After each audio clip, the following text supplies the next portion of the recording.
వాడు అక్రమ project non basin కు మీరు నీళ్లు తీసుకుపోతున్నారు బిడ్డ మీరు పోతిరెడ్డిపాడు ఆపకపోతే జూరాల దగ్గర నేను పెద్ద బ్యారేజ్ గట్టి నీళ్ళని గుంజుతా ఆలంపూర్ దగ్గర బ్యారేజ్ గట్టి నేను నీళ్ళని గుంజుతా అని on the face of Andhra Pradesh chief minister KCR గారు మీటింగ్ లో హెచ్చరించారు దీన్ని మాట్లాడాడు రేవంత్ రెడ్డి ఇది చూపాడు నీకు అంత ధైర్యం ఉందా నువ్వు మాట్లాడతావా ఫస్ట్ ఎపెక్స్ లో ఆనాడు చంద్రబాబు నాయుడు పాలమూరును వ్యతిరేకిస్తే కేసీఆర్ గారు పీపీటీ ఇచ్చిండు అక్కడ ఇగో చూడు చంద్రబాబు నాయుడు పాలమూరును దత్తత తీసుకున్నాడు అనే పీపీటీ ఆయన వీడియో ఆయనకే చూపించిండు బీజేపీ మేనిఫెస్టో చూపించిండు కాంగ్రెస్ మేనిఫెస్టో చూపించిండు ప్రధానమంత్రి మహబూబ్ నగర్కి వచ్చి పాలమూరు ప్రాజెక్టుకు అనుమతులు ఇస్తా అని ప్రధానమంత్రి మాట్లాడిన వీడియో చూపించి బీజేపీ ఒప్పుకున్నది కాంగ్రెస్ ఒప్పుకున్నది తెలుగుదేశం ఒప్పుకున్నది ఎట్లాప్తారు పాలమూరు అని చంద్రబాబు నాయుడు ముఖం మీద బల్లగుద్ది ఫస్ట్ ఎపెక్స్ కౌన్సిల్లో మాట్లాడింది సెకండ్ ఎపెక్స్ కౌన్సిల్ మీటింగ్ లో బిడ్డను పోతిరెడ్డిపాడు ఆపకపోతే ఆలంపూర్ దగ్గర నేను బ్యారేజ్ కట్టి నీళ్లు గుంజుతాని మీటింగ్ లో చెప్పడమే కాదు కేసీఆర్ గారు క్యాబినెట్ లో పెట్టిండు ఆమోదించిండు జీవో కూడా దీని మీద ఇచ్చి అంత గట్టిగా నిక్కచ్చిగా తెలంగాణకు నీళ్ల కోసం పోరాడిన నాయకుడు కేసీఆర్ ఎవడన్నా మెడ మీద తలకాయ ఉన్నోడు కేసీఆర్ గారు తెలంగాణకు నీళ్లలో అన్యాయం చేస్తుంటే నమ్ముతాడే కేసీఆర్ ప్రాణాన్నే ఇచ్చి తెలంగాణ సాధించిన కేసీఆర్ గారు తెలంగాణకు నీళ్ళలో అన్యాయం చేస్తాడా మెడ మీద తలకాయ ఉన్నోడు మాట్లాడే మాటనా ఇగో రేవంత్ రెడ్డి రాజకీయాల కోసం రాష్ట్ర ప్రయోజనాల్ని కూడా ఫనంగా పెడతా ఉన్నాడు అంటే ఇంత చిల్లరగా ఎంత తప్పు నిన్న అసెంబ్లీలో ఇంకో మాట మాట్లాడి స్టార్టింగే అబ్బాయి ఇంత బుద్ధి వచ్చిందా అని నేను అనుకున్నా ఏమంటాడు శాసనసభలో ఇక్కడ అబద్ధాలకు ఆస్కారం లేదు శాసనసభలో మాటల గారడికి అవకాశం లేదు అని మాట్లాడితే ఇది చూసిన తర్వాత అనిపించింది నిజం అనే అక్షరానికి గిట్ట ప్రాణమే ఉంటే రేవంత్ రెడ్డి మాటలు చూసినాక అది ఆత్మహత్య చేసుకుంటుండే అబ్బాయి అసలు ఇంత అబద్ధాలు మాట్లాడే రేవంత్ రెడ్డి నిజాలు మాట్లాడుతున్నా అని చెప్పి మాట్లాడితే ఆ నిజం ఉరిపెట్టుకుంటుండే కావచ్చు ఈయన ఎన్ని అబద్ధాలు అడిషనల్ సెక్రటరీ మాట్లాడిన దానికి కేసీఆర్ వాక్యాన్ని కలుపుతాడు అంటే ఇంత గట్టిగా అంటే ఈయన పద్ధతి చూస్తే ఎట్లుంటుందంటే ఇంకా ఆయన ఏమంటాడు నిన్న ఇదంతా ఉత్తమ్ కుమార్ రెడ్డి గారు చాలా కష్టపడ్డాడు రీసెర్చ్ చేసి కాగితాలన్నీ సమీకరించిండు ఉత్తమ్ కుమార్ రెడ్డికి పిహెచ్డి ఇవ్వాలి డాక్టరేట్ ఇవ్వాలన్నాడు ఆయన అవన్నీ సమీకరిస్తున్నట ఈయన సీక్వెన్స్లో పెట్టిండట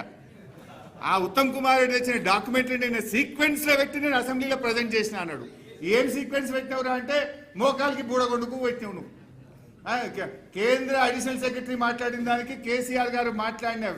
వాక్యములో సగం కలుపుతాడు ఈ పిచ్చి రేవంత్ రెడ్డి నాకు మాటలు జారుతున్నట్టు కానీ ఆయన అసెంబ్లీలో జారినాక నేను ఈడ జారినా తప్పులేదు వాస్తవంగా చెప్పాలంటే అంటే ఇప్పుడు చెప్పు రేవంత్ రెడ్డి నేను అడుగుతున్నా నాలుక కొయ్యాలి అన్నాడు నేను అడుగుతున్నా రేవంత్ రెడ్డి నువ్వు ఇంత అసెంబ్లీలో అబద్ధాలు మాట్లాడి యావత్ శాసనసభ వ్యవస్థను తప్పుదో పట్టించిన నీ నాలుక కొయ్యాలనా ఎవరి నాలుక కొయ్యాలనో చెప్పు రేవంత్ రెడ్డి అని నేను అడుగుతా ఉన్నా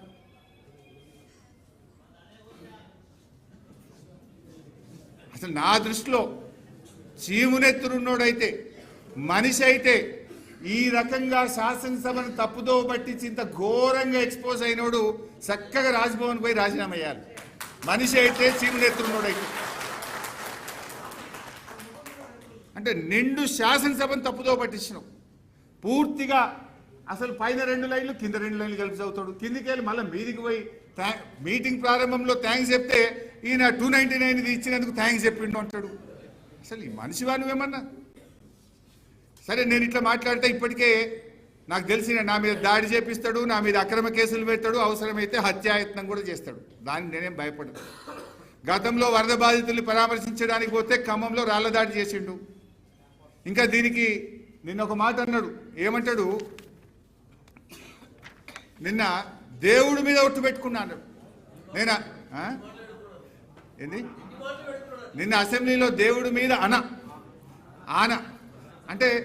నేను అంత సత్యమైన మాటలు మాట్లాడుతున్నా ఇక దేవుడి మీద ప్రమాణం చేసినట్టు అసెంబ్లీలో మాట్లాడి ఈ పుణ్యాత్ముడు ఈయన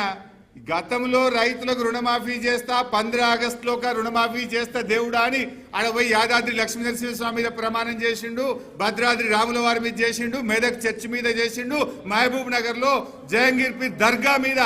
ప్రమాణం చేసి దేవుణ్ణే మోసం చేసిన గనుడి రేవంత్ రెడ్డి నిన్న అసెంబ్లీలో కూడా దేవుడి మీద ప్రమాణం చేస్తున్నా, నేను సత్యమైన మాటలు మాట్లాడుతున్నా అంటాడు. ఇది సత్యమా? ఇవి సత్యమైన మాటలా?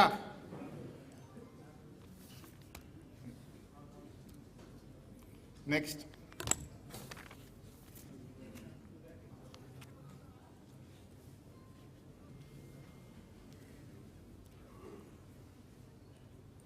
గోదావరి నదిలో కాకతీయ నిజాం రూల్లో మనకు దక్కిన నీళ్లు 252 టీఎంసీలు.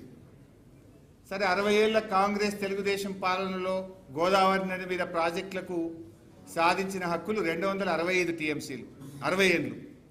9.5 ఏళ్ల కేసీఆర్ గారి ప్రభుత్వం 383 టీఎంసీలకు గోదావరి నది మీద హక్కులు సాధించింది. అంటే 60 ఏళ్లలో కాంగ్రెస్ తెలుగుదేశం సాధించిన దానికంటే 10 ఏళ్లలో 1.44 టైమ్స్ ఇవాళ బీఆర్ఎస్ ప్రభుత్వం ఎక్కువ సాధించింది. అంటే 60 years వర్సెస్ 10 years మీద కూడా ఎక్కువనే. అంటే strike rate of BRS is 40 TMC per year, where as Congress Telugu Desam